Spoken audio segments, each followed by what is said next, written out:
Hey everybody, John Huber here, Maryland K-12.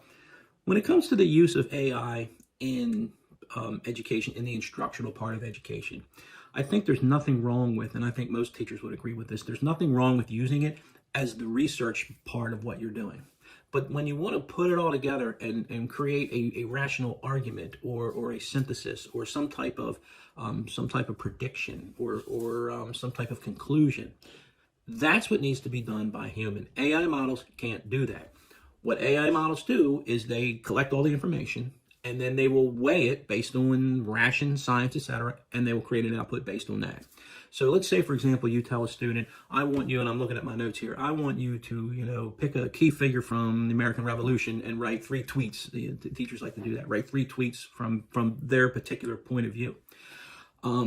AI models will struggle with that. They probably wouldn't be able to do it. But in particular, what you want to do is you probably want to say, and then lead a little paragraph at the end explaining why you chose that particular tweet, why that student or why that particular person why that particular character from the revolution, or key figure, I should say, why he would believe that. What are his fears? What are his or her fears, political philosophies, beliefs, etc.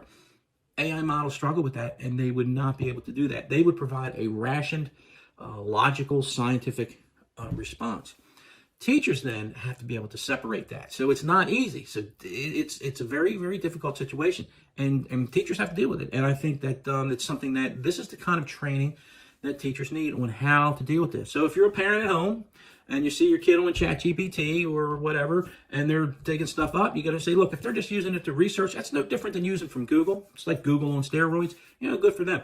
But at the end, when they have to put it all together and make some kind of a conclusion or decision or synthesis or something of that nature, that's when they need to put it away, and they need to use the human nature. And if they're trying to force GPT to do it or whoever, it'll do it, but it'll be very rational.